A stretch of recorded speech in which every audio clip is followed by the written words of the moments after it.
लीबियाई सहारा के एक सुदूर कोने में तकारकौरी नामक बलुआ पत्थर की चट्टानी गुफा के अंदर दो महिलाएं 7,000 वर्षों से रेत में लेटी हुई हैं। न सोना, न गहने, न ही उनके नाम वाली कोई समाधि। शुष्क रेगिस्तानी हवा द्वारा पूरी तरह से संरक्षित किए गए केवल दो शव किसी के द्वारा खोजे जाने की प्रतीक्षा कर रहे थे। और 2025 में वैज्ञानिकों ने आखिरकार वह कर दिखाया जो पहले किसी ने नहीं किया था। उन्होंने उनका डीएनए निकाला। परिणामों ने सबको चौंका दिया। उनका डीएनए पृथ्वी पर किसी भी जीवित मनुष्य से मेल नहीं खाता था। अफ्रीका में कोई भी आबादी नहीं, यूरोप में नहीं, एशिया में नहीं, कहीं भी नहीं। ये दोनों महिलाएं मानव वंश वृक्ष की एक ऐसी शाखा से संबंधित थीं जिसे विज्ञान ने पहले कभी नहीं देखा था। एक ऐसी प्राचीन और इतनी अलग थलग वंशावली कि शोधकर्ताओं ने इसे एक ऐसा नाम दिया जो वैज्ञानिक शब्द की बजाय किसी भूत प्रेत की कहानी जैसा लगता है। उन्होंने इसे कहा भूतों की आबादी, मनुष्यों का एक समूह जो लगभग 50,000 साल पहले हम बाकी लोगों से अलग हो गया था और फिर पृथ्वी पर मौजूद हर आनुवंशिक रिकॉर्ड से पूरी तरह से गायब हो गया। अब तक तो ऐसा ही था। जर्मनी के मैक्स प्लैंक इंस्टीट्यूट में आर्कियोजेनेटिक्स विभाग के निदेशक प्रोफेसर जोहान्स क्राउज और जो दुनिया के शीर्ष प्राचीन डीएनए वैज्ञानिकों में से एक है, ने इन मम्मी का विश्लेषण करने वाली टीम का नेतृत्व किया। उनका निष्कर्ष सरल और चौंकाने वाला था। ये महिलाएं हजारों वर्षों तक शेष मानवता से पूरी तरह अलग एक प्रकार की आनुवंशिक दुनिया में मौन रूप से रहीं। आगे बढ़ने से पहले आप यह वीडियो कहां से देख रहे हैं, कमेंट में बताएं और मुझे यह भी बताएं, क्या आपने कभी अपना डीएनए टेस्ट करवाया है? क्योंकि इस वीडियो के अंत तक हो सकता है आपको भी करवाने की जरूरत महसूस हो, क्योंकि यह सिर्फ लीबिया के रेगिस्तान में रहने वाली दो महिलाओं की कहानी नहीं है। यह कहानी मानव हड्डियों के भीतर दफन रहस्यों के बारे में है। ऐसे रहस्य जो हमारे मूल के बारे में, हमारे अब तक के सभी ज्ञान को फिर से परिभाषित कर रहे हैं। और लीबिया की मम्मी तो बस शुरुआत है। अब से 7,000 साल पहले वन सहारा रेगिस्तान नहीं था, वह हरा था। यहां से नदियां बहती थीं, झीलों में तारों का प्रतिबिंब दिखता था। हाथी और जिराफ उस जगह पर चलते थे जो अब पृथ्वी के सबसे बंजर स्थानों में से एक है। वैज्ञानिक इसे अफ्रीकी आर्द्रकाल या हरा भरा सहारा कहते हैं।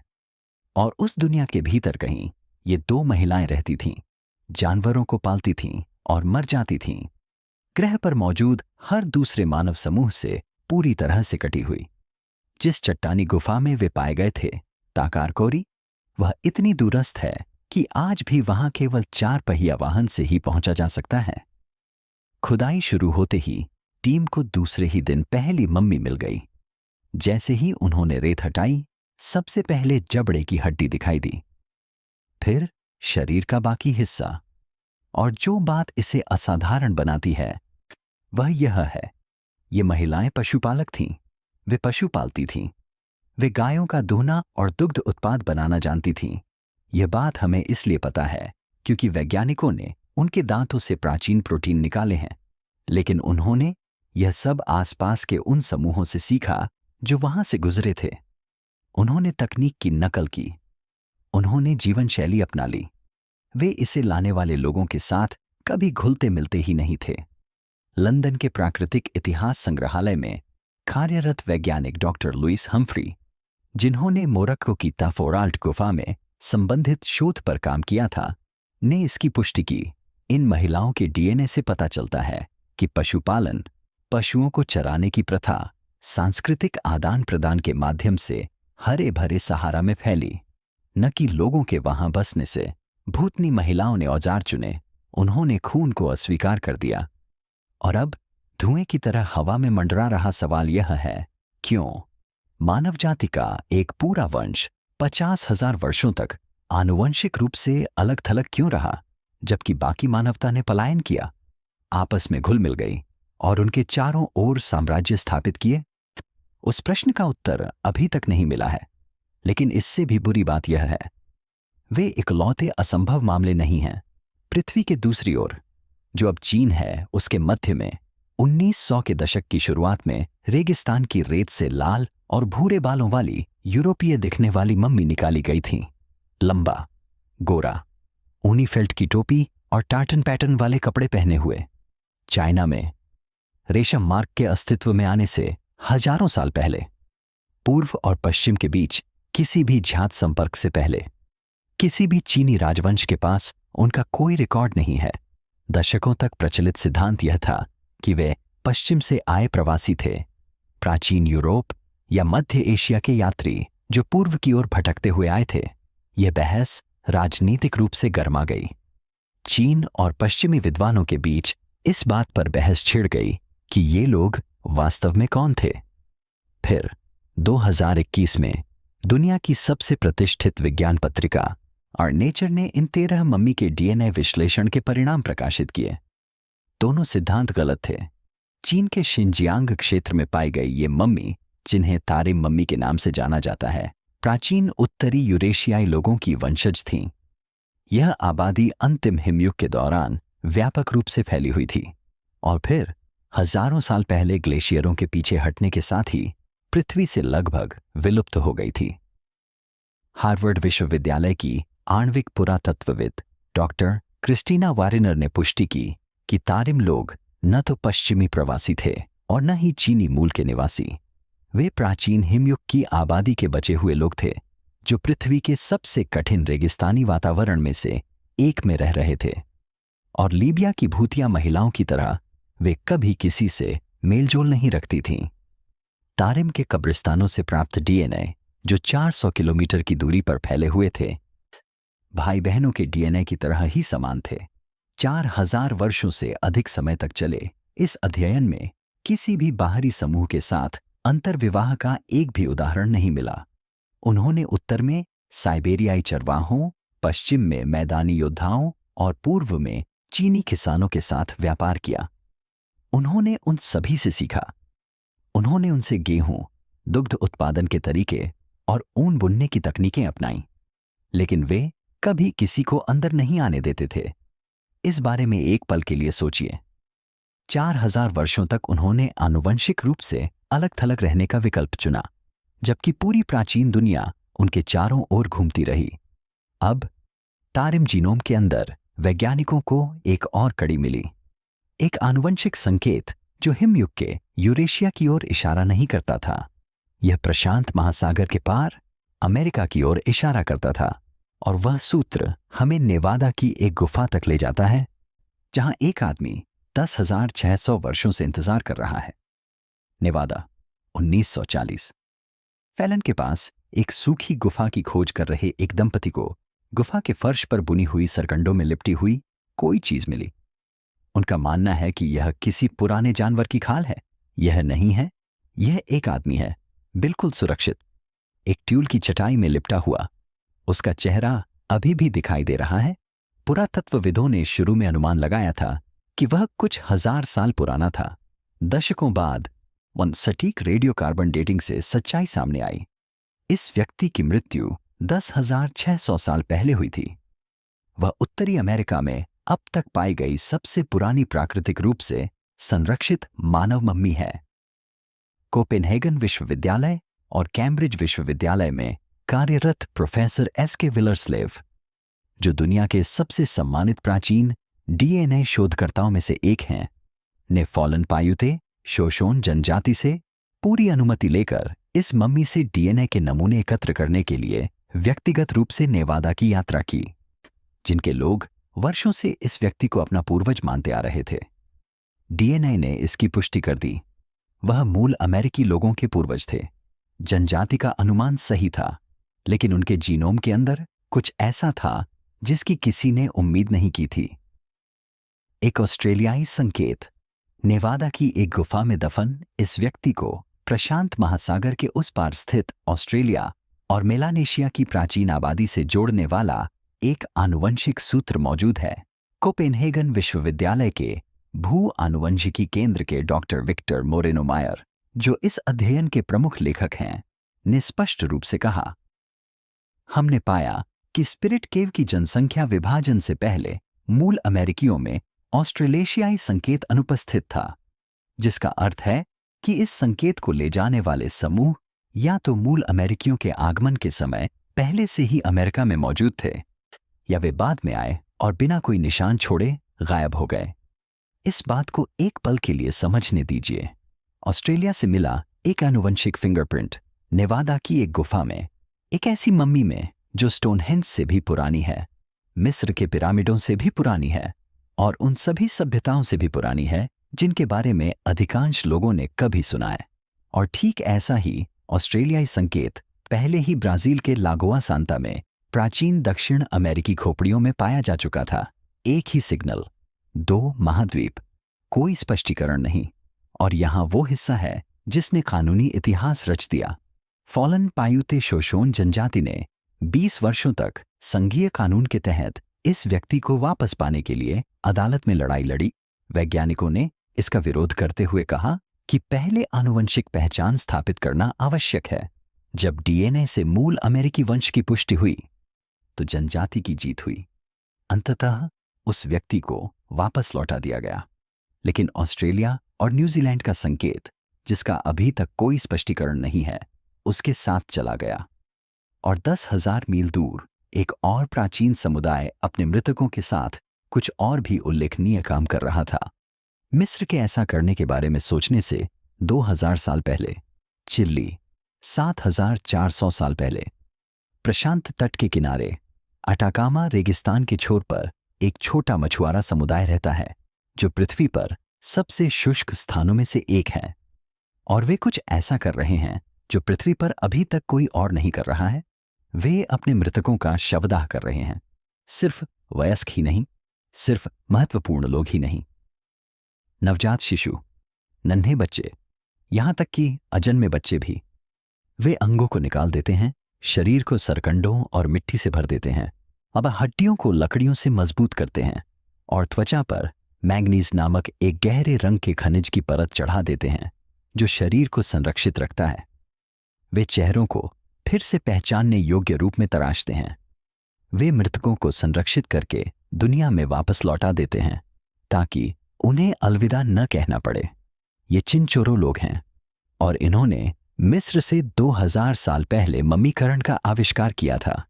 चिल्ली के तारापाका विश्वविद्यालय के जीव विज्ञान मानव विज्ञानी डॉक्टर बर्नार्डो अरियाजा ने इन अवशेषों का अध्ययन करने में दशकों बिताए हैं।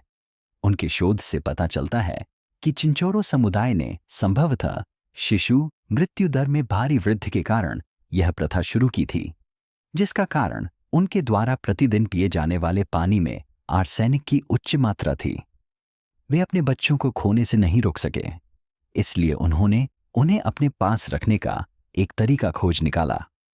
और इस शोक के भीतर छिपा आनुवंशिक रहस्य यह है। चिंचोरो की मम्मी में तटीय प्रवास के आनुवंशिक संकेत मिलते हैं जो प्राचीन प्रशांत मार्गों से होते हुए एशिया तक फैले हुए हैं। कुछ शोधकर्ताओं ने स्प्रिट केव की मम्मी में पाए गए उसी ऑस्ट्रेलियाई भूतिया संकेत की हल्की सी झलक देखी है, जिससे पता चलता है कि हजारों मील की दूरी पर स्थित ये दो प्राचीन समुदाय एक ऐसे पुराने प्रवास से जुड़े हो सकते हैं जिसे स्वयं निवासी पूरी तरह से भूल चुके हों। लेकिन चिंचोरो की कहानी में प्राचीन त्रासदी के ऊपर एक आधुनिक त्रासदी की परत छड़ी हुई है। मम्मी घुल रही हैं। जलवायु परिवर्तन के कारण अटाकामा रेगिस्तान में आर्द्रता का स्तर बढ़ गया है, वही स्थान जिसने 7 सहस्राब्दियों तक इन शवों को संरक्षित रखा था। यह नमी हजारों वर्षों से निष्क्रिय पड़े बैक्टीरिया को सक्रिय कर रही है और ये बैक्टीरिया शवों को अंदर से नष्ट कर रहे हैं।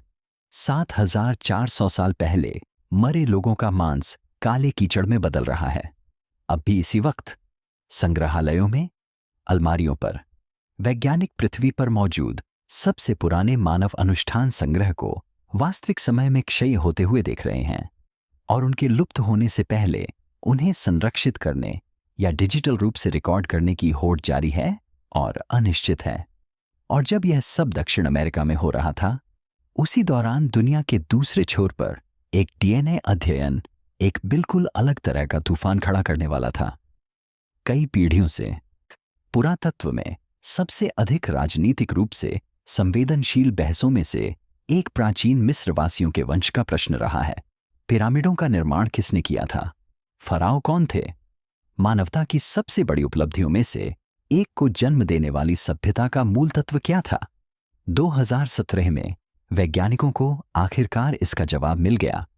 पहली बार शोधकर्ताओं ने प्राचीन मिस्र की मम्मियों से संपूर्ण जीनोम डेटा निकाला, कई राजवंशों से संबंधित 90 मम्मियों से। यह कार्य जर्मनी के मैक्स प्लैंक संस्थान में प्रोफेसर जोहान्स क्राउस और उनकी टीम के नेतृत्व में किया गया। यही टीम बाद में लीबिया की भूतिया मम्मियों के जीनोम को भी समझने में सहायक रही। ये परिणाम प्रकाशित हुए हैं प्रकृति संचार्य परिणाम किसी की भी अपेक्षा के अनुरूप नहीं थे। प्राचीन मिस्रवासी, पिरामिड निर्माता, मम्मी बनाने वाले, प्राचीन विश्व की सबसे महान शक्तियों में से एक के वास्तुकार, लेवांत, अनातोलिया और निकट पूर्व की प्राचीन आबादी से सबसे निकट से संबंधित थे।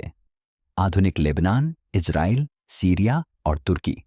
उप सहारा अफ्रीकी आबादी से उनका आनुवंशिक संबंध लगभग 0 था, 5% भी नहीं, 10% भी नहीं, लगभग न के बराबर। और यही वह हिस्सा है जिसने बहस को और भी जटिल बना दिया। आधुनिक मिस्रवासियों में अपने प्राचीन पूर्वजों की तुलना में उप सहारा अफ्रीकी वंश का अंश लगभग 8% अधिक है। यह बदलाव पिछले 1300 वर्षों के भीतर हुआ है, जो संभवतः ट्रांस सहारा व्यापार मार्गों, नील नदी के बढ़ते व्यापार और मध्ययुगीन इस्लामी काल के दौरान जनसंख्या के आवागमन से प्रेरित था। दूसरे शब्दों में कहें तो पिरामिडों के निर्माण के बाद मिस्र के डीएनए में बदलाव आ गया। आज मिस्र में रहने वाले लोग आनुवंशिक रूप से उन लोगों से अलग हैं जिन्होंने गीजा का निर्माण किया था। फिर भी यूनानी विजय, रोमन कब्जा और फारसी आक्रमण के बावजूद प्राचीन मिस्र का जीनोम कई राजवंशों और सैकड़ों वर्षों तक लगभग पूरी तरह स्थिर रहा। विजेता आए, सेनाएं आगे बढ़ीं, वंशों में शायद ही कोई बदलाव आया। कोई सभ्यता अपने संस्थापकों के आनुवंशिक प्रतिस्थापन के बाद कैसे जीवित रह सकती है? उस प्रश्न का कोई स्पष्ट उत्तर नहीं है। लेकिन एक मिस्र की मम्मी ऐसी भी है जिसके डीएनए ने एक ऐसा विशिष्ट, इतना अप्रत्याशित प्रश्न खड़ा कर दिया कि जब वैज्ञानिकों ने परिणाम देखा तो वे चुप हो गए। उनके नाम को किसी परिचय की आवश्यकता नहीं है। तुतनखामुन, बालक राजा, इतिहास में दर्ज सबसे प्रसिद्ध व्यक्तियों में से एक। जब शोधकर्ताओं ने तुतनखामुन के वाई क्रोमोसोम हैप्लोग्रुप का विश्लेषण किया, जो कि पीढ़ियों से पिता से पुत्र में पारित होने वाला आनुवंशिक मार्कर है, तो परिणाम R1b था। R1b एक मिस्र का हैप्लोग्रुप नहीं है। यह आज पश्चिमी यूरोप में पुरुषों की प्रमुख वंश परंपरा है। यह मुख्य रूप से ब्रिटेन, आयरलैंड, फ्रांस और स्पेन में पाई जाती है। इस विशिष्ट परिणाम की प्रामाणिकता और संदूषण को लेकर बहस जारी है। कुछ आनुवंशिकीविद अभी भी सतर्क हैं, लेकिन फिर वैज्ञानिकों ने एक और फराव पर गौर किया। रामसेस तृतीय का अलग से फोरेंसिक विश्लेषण किया गया और उनका हैप्लोग्रुप E1b1a पाया गया। उनका पैतृक पृष्ठभूमि बिल्कुल भिन्न था। 2 फराव, एक ही सभ्यता, 2 बिल्कुल अलग अलग पैतृक वंश। और रामसेस तृतीय के मामले ने एक और द्वार खोल दिया, एक ऐसा द्वार जिसने एक प्राचीन राजनीतिक षड्यंत्र को फोरेंसिक विज्ञान की कहानी में बदल दिया। प्राचीन पेपिरस में दर्ज है कि रामसेस तृतीय की हत्या रानी टिये और उनके पुत्र पेंटावर की मिलीभगत से हुई एक साजिश के तहत की गई थी। ग्रंथों के अनुसार हत्या का हथियार गले पर वार करके मारा गया एक धारदार हथियार था।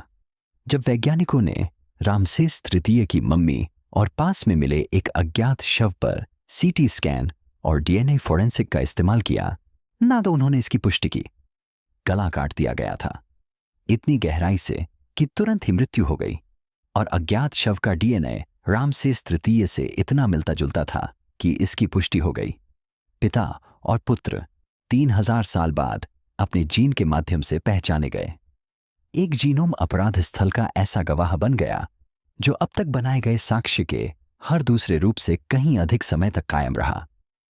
Max Planck Institute of Evolutionary Anthropology में कार्यरत स्वीडिश आनुवंशिकीविद प्रोफेसर स्वांते पाबो, जिन्हें 2022 में शरीर क्रिया विज्ञान या चिकित्सा में नोबेल पुरस्कार मिला, ने वह वैज्ञानिक आधारशिला रखी जिससे यह सब संभव हो पाया। नोबेल समिति ने कहा कि उनकी खोजों ने समकालीन मनुष्यों को विलुप्त हो चुके होमिनिन से अलग करने वाले प्रमुख अंतरों को उजागर किया और इसने मानवता को सुदूर अतीत को पढ़ने का एक साधन प्रदान किया। पाबो के काम के बिना इनमें से कोई भी मम्मी अपने रहस्य उजागर नहीं करती, लेकिन लीबिया की भूतनी महिलाओं के पास एक और रहस्य छिपा हुआ था, और जब वैज्ञानिकों ने इसे खोजा तो यह किसी ऐसी चीज से जुड़ा हुआ था जो आज जीवित प्रत्येक मनुष्य की कहानी को बदल देता है। यहां कुछ ऐसा है जो शायद आप अपने बारे में नहीं जानते होंगे। यदि आप विशुद्ध रूप से उप सहारा अफ्रीकी मूल के नहीं हैं, यदि आपके पूर्वजों में यूरोप, एशिया या अमेरिका का कोई भी हिस्सा शामिल है, तो आपके डीएनए का 1 से 4% हिस्सा नेंडरथल से आता है।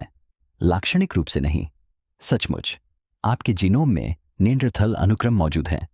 यह घटना लगभग 50,000 से 60,000 साल पहले घटी, जब आधुनिक मानव अफ्रीका से निकले और यूरोप और एशिया में रहने वाली नेंडरथल आबादी से उनका सामना हुआ।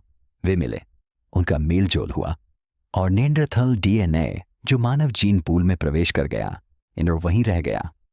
हार्वर्ड विश्वविद्यालय में आनुवंशिकी के प्रोफेसर और हॉवर्ड ह्यूजेस मेडिकल इंस्टीट्यूट के शोधकर्ता डेविड रीच और उनकी टीम ने 16,000 से अधिक प्राचीन मानव जीनोम का अनुक्रमण किया है।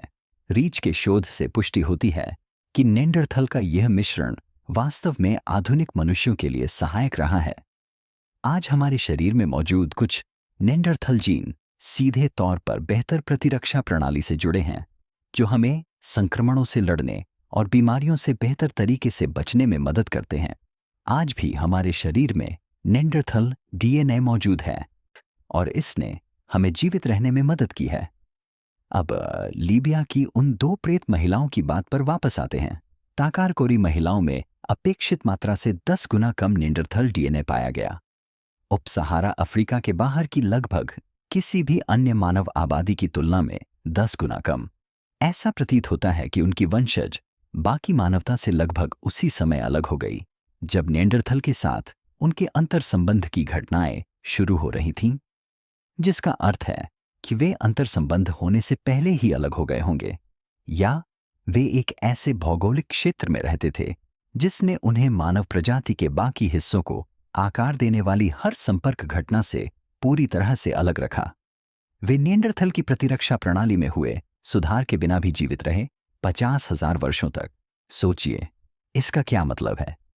मानव जाति की एक पूरी शाखा हिमयुगों से, जलवायु संकटों से, अपने आसपास की सभ्यताओं के उत्थान और पतन से गुजरी, लेकिन उन्हें वे आनुवंशिक लाभ नहीं मिले जो हम में से बाकी लोगों को प्राप्त हुए, और फिर भी वे कामयाब हो गए। उनके आसपास स्थित ताकारकोरी चट्टानी गुफा विस्तृत शैलकला से सुशोभित है, जिसमें चित्रित मवेशी, जिराफ और नृत्य करते मानव आकृतियां शामिल हैं। एक ऐसी सभ्यता जिसका इतिहास में कभी कोई रिकॉर्ड नहीं है, जो चित्रों के माध्यम से संवाद करती थी, क्योंकि उस समय तक कोई लिखित भाषा मौजूद नहीं थी। लेकिन यहां एक ऐसा सवाल है जो चुपचाप सब कुछ बदल देता है। यदि यह वंश 50,000 वर्षों तक जीवित रहा और फिर सहारा रेगिस्तान के सूखने के साथ ही 5,000 वर्ष पहले विलुप्त हो गया, तो वे कहां गए? वैज्ञानिक अब जिस उत्तर की खोज कर रहे हैं वह विलुप्ति नहीं है। यह कुछ शांत है और कुछ मायनों में अधिक विचित्र भी। जब आनुवंशिकीविदों ने ताकारकोरी जीनोम की तुलना लगभग 800 वर्तमान मनुष्यों और विभिन्न समय अवधियों के 117 प्राचीन अफ्रीकियों से की, तो उन्हें कुछ खास मिला। धुंधली प्रतिध्वनियां, कोई मजबूत संकेत नहीं, सीधा मेल नहीं, लेकिन कुछ तो है, एक आनुवंशिक संकेत जो आज उत्तरी अफ्रीका और साहेल में बिखरे हुए अलग थलग समुदायों में दिखाई दे रहा है। भूत गायब नहीं हुआ था, वह समाहित हो गया था। मोरक्को की ताफोराल्ट गुफा में मिले 15,000 साल पुराने अवशेष इसी पूर्वज संकेत का आंशिक रूप दर्शाते हैं, जो यह संकेत देते हैं कि यह प्राचीन आबादी कभी अफ्रीका के पूरे उत्तरी छोर पर फैली हुई थी। यह कोई छोटी छिपी हुई जनजाति नहीं थी, यह एक सभ्यता स्तरीय आबादी थी जिसने उस महाद्वीप के उत्तरी आधे हिस्से पर अपना अधिकार जमाया था, जो उस समय जीवंत और हरा भरा था।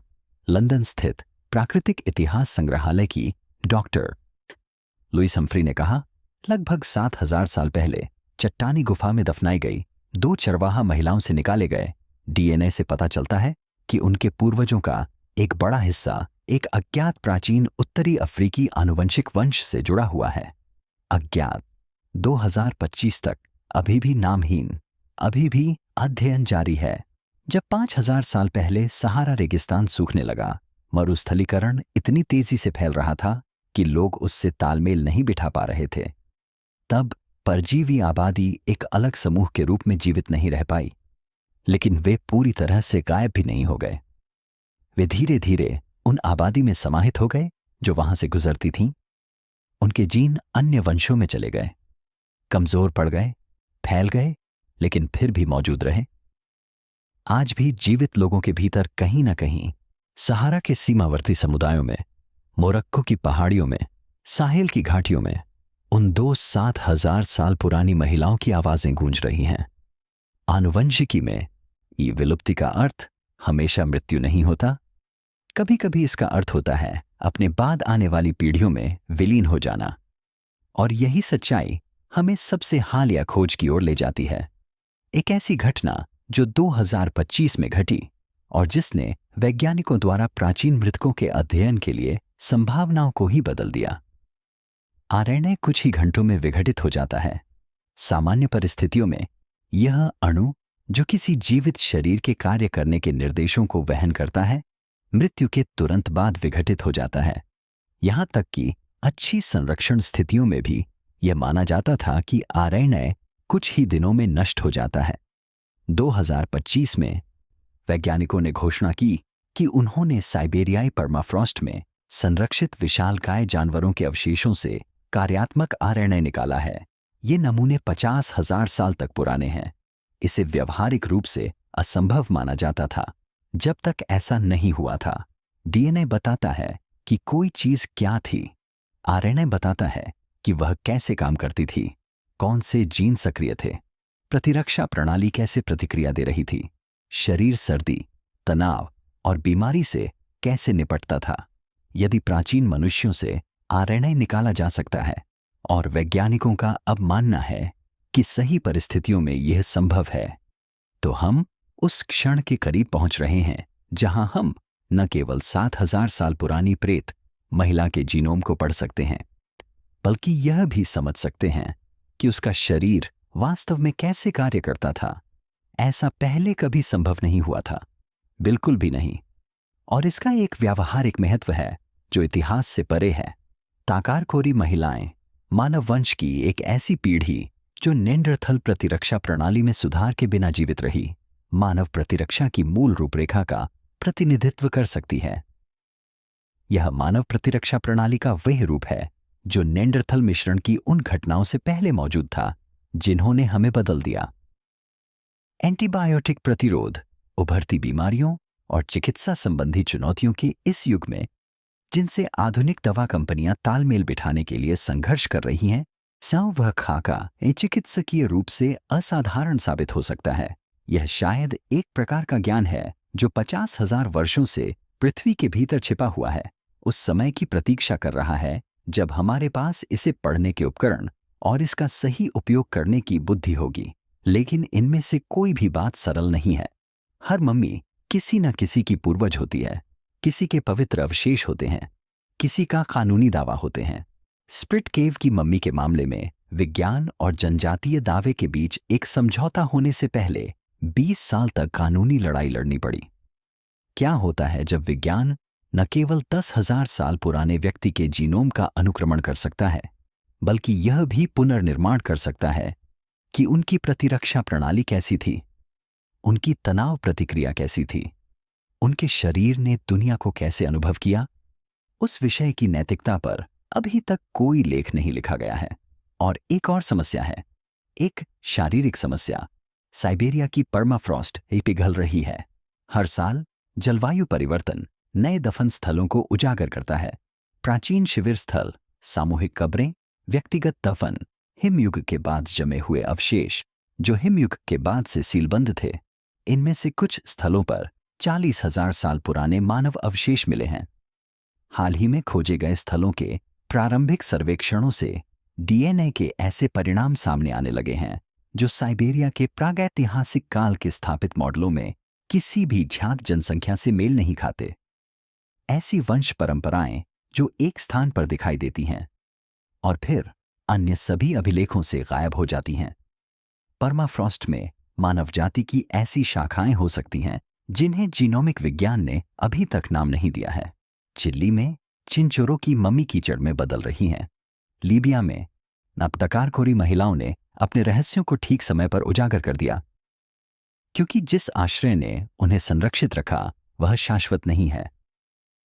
नेवादा में स्प्रिट केव की मम्मी ने 60 साल संग्रहालय के एक भंडारण बॉक्स में बिताए, इससे पहले कि अंततः उसके डीएनए का अध्ययन किया जा सका। इस कहानी में समय तटस्थ नहीं है। हर वह मम्मी जो घुल जाती है, हर वह दफन स्थल जो वैज्ञानिकों के पहुंचने से पहले ही उजागर और नष्ट हो जाता है, हर वह जीनोम जो पुनर्प्राप्ति की सीमा से परे खराब हो जाता है, मानव इतिहास का एक ऐसा अध्याय है जो हमेशा के लिए बंद हो जाता है। लीबिया की प्रेत महिलाएं, चीन के तारिम रेगिस्तान में जीवित बचे लाल बालों वाले लोग, चिल्ली के पहले शवदाह करने वाले, नेवादा की गुफा में रहस्यमय आदमी, वे फराओ जिनके पैतृक वंश का संबंध उन महाद्वीपों से था जिन्हें वे कभी नहीं जानते थे। उनमें से प्रत्येक ने भरपूर जीवन जिया। उन्होंने बच्चों का पालन पोषण किया, उन्होंने मृतकों को सम्मानपूर्वक दफनाया, उन्होंने चट्टानों की दीवारों पर जानवरों के चित्र बनाए, क्योंकि उनके पास कोई और तरीका नहीं था जिससे वे अपनी यादें संजो सकें। और फिर दुनिया उनके बिना आगे बढ़ गई। विज्ञान के पास अब उन्हें वापस लाने के उपकरण मौजूद हैं, जीवन में नहीं बल्कि ज्ञान में। लेकिन परमाफ्रॉस्ट इंतजार नहीं करेगा। रेगिस्तान की नमी ज्यादा देर तक नहीं टिकेगी। पृथ्वी पर मौजूद सबसे पुरानी मम्मी का उपभोग करने वाले बैक्टीरिया फंडिंग चक्र या नैतिक बहसों के लिए नहीं रुकते हैं। और बर्फ के नीचे कहीं, अभी जब आप इसे देख रहे हैं, अगला असंभव डीएनए पहले से ही मौजूद है, सीलबंद, संरक्षित, प्रतीक्षारत। और जब हम आखिरकार इसे ढूंढ लेंगे तो इससे क्या सवाल उठेगा? हम अभी इसके लिए तैयार नहीं हैं।